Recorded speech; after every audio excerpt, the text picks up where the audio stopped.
This is a player versus player business. I'll talk about it over and over. So you may not do it. That's okay. But guess who else is? Your competition. Hey, this is Blake Sloan. I've been selling real estate over 14 years. Our team of highly trained professionals, along with our unmatched marketing, has sold thousands of homes here in the Myrtle Beach area, and this is how we do it. Is getting up early. I know, because there's cold callers out there down at 8 o'clock every morning, right? Training at 6 and 7 o'clock over and over and over, right? It's very competitive, and we're player versus player. So even though you don't have to do it, but you don't have to win either. Okay? I'll say it again. You don't have to do it, but you don't have to win either.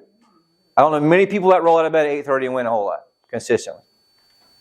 Okay? It's just very important for me to understand that I'm owning the morning in that scenario. Right? The second thing I talk about I do is I make sure I eat the ugly frog first. What's that we talked about?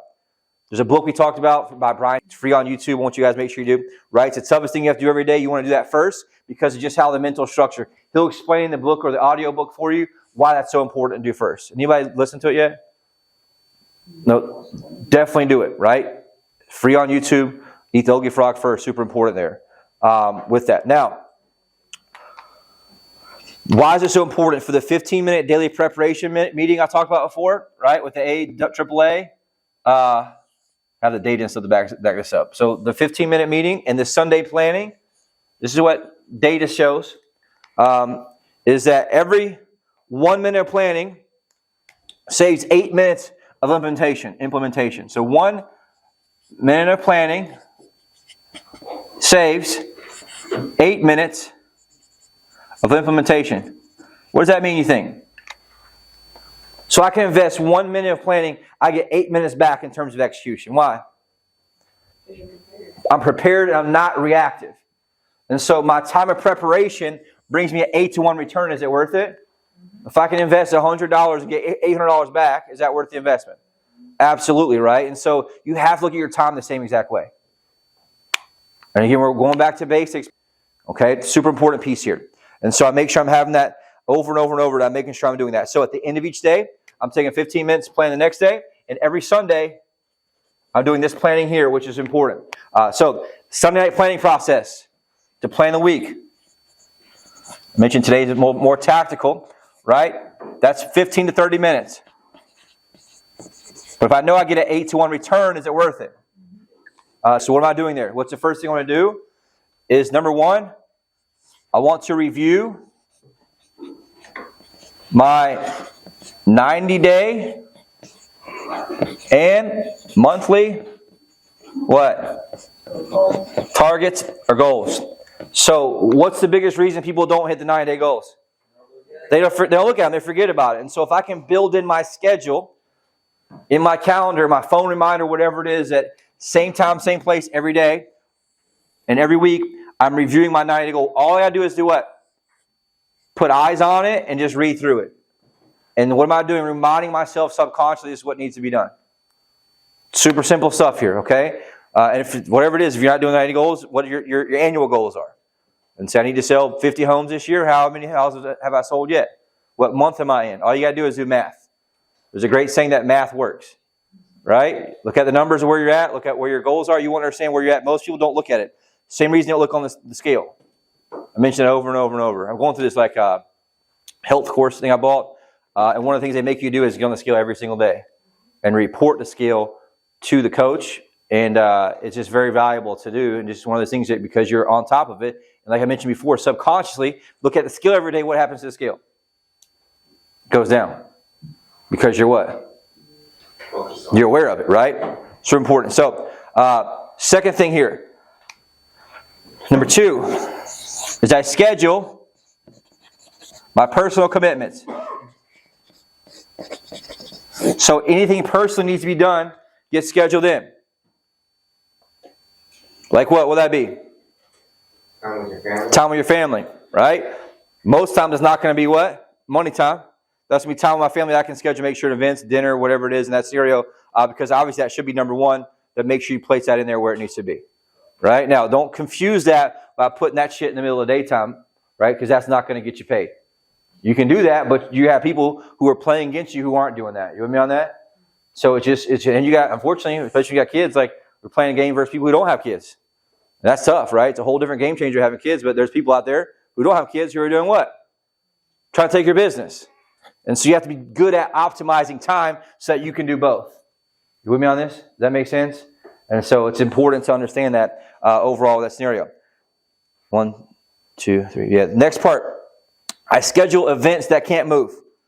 I schedule events that can't move. What would that be? Yeah. Meetings are important. Tuesday meeting, Thursday meeting, whatever needs to be. I schedule those so I know, I'm aware. And obviously some of these are recurring. Some of these are not recurring. It's important to make sure we have that. But I'm scheduling it. I look at it and I'm aware of it. Does that make sense? Very important piece. That's number 4, right? Number 4 is I establish my prospecting time. Meaning I have that blocked out. All my prospecting time is what? Scheduled. And it's what? Non-negotiable. And that's going to be lead follow-up, right? My new leads, my bucket leads, my past appointments that didn't show, my appointments that showed up and didn't sign, my signed clients, whatever it is in that scenario. Now, if I'm a listing agent, right, I'm going to find a time to schedule listing reductions and things like that in there as well, right? That's going to be something that needs to be scheduled. Obviously, the earlier the better for you guys in that scenario with that. And then here, for the last one, especially for just general broker side, number 5, is I schedule my appointment times. So these are my windows in which I'm booking for what? Myself. So I would always have my calendar blocked out. And when I was booking my own appointments, I would do 5-6 buyer appointments a day. And I would have usually how many times I needed, how much time I needed. I usually get them done in 45 minutes. I would do an hour. And I'd have back to back to back. I'd have one person waiting in the lobby as I was finishing another one. And it's just optimization of that. And so, but what I did was when I was on the phone call, I always could offer an alternate choice close because I knew what my availability was in the afternoon. I knew what my window was. So I had one window, one tab open with my calendar. And we use Google Apps then too. And I would have, hey, look, I got 3:30 and 4:30. Which one's better for you? Boom. 4:30 gets filled up. I got 3:30 and 5:30. Which one's better for you? Boom. 3:30 is filled up. Does that make sense, you guys? And so I always have that ability to do the alternate choice close based on what I have blocked out in my calendar. And I think that this is just something that is a learned skill. It's very hard for a lot of people. I just trust what my coaches told me. I'll never forget. I learned this from Craig. This type of stuff, and it changed my whole life. Because why? I was in control now. Does that make sense? And I realized how terrible I was at time management prior to that. But now I'm obsessed with every second. I can almost hear the seconds. I have this game where if I don't look at my clock for a while, I'll guess exactly what time it is on my watch or my phone, and I'm pretty much within 2 or 3 minutes every time. Why? I've been so obsessed for so long I can feel the time. You just got to be that obsessed with it. You with me on this? It's super important to look at and understand with that overall. Questions about that? Challenges about that? What do you think? What does your limiting belief say in your head? Anything about this that's hard? How do I have this? I want you guys to write this down. This implementation part. You start small to go big. What does that mean? Start small to go big.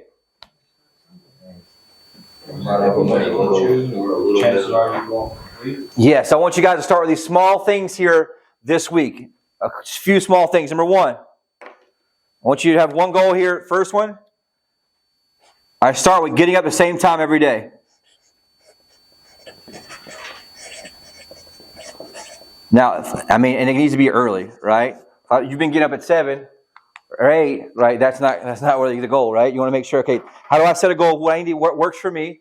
Now, if you've been getting up at 8 o'clock and you try to go to 5 o'clock, what's going to happen? It's not sustainable, right? But if you've been getting up at 7, you can get up at 5:36. That's no problem. Does that make sense? So I see some people, they try to course correct too much. They're sleeping until 8. They try to get up at 5:30. They don't last more than 2 weeks.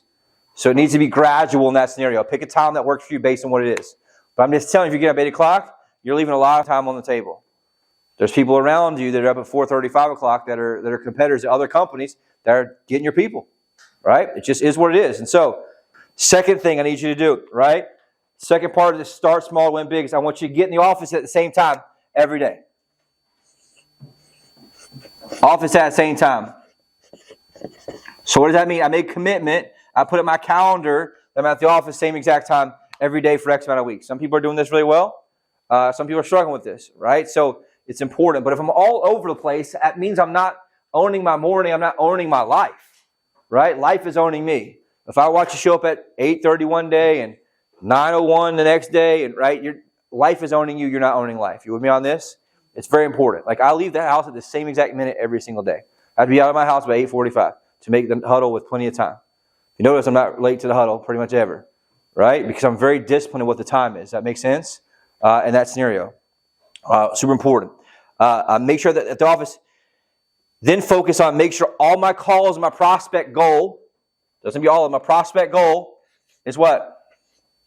Done before noon. Now, does that mean I can't do calls after noon? No, but I'm starting small to win big. And these small goals are that, look, I'm going to make sure I'm hitting my prospecting goal, my huddle goal. Doesn't mean you'll win, but my goal for $100, $200 is done when? Before noon. So what does that tell me? That's my way to own my power hours.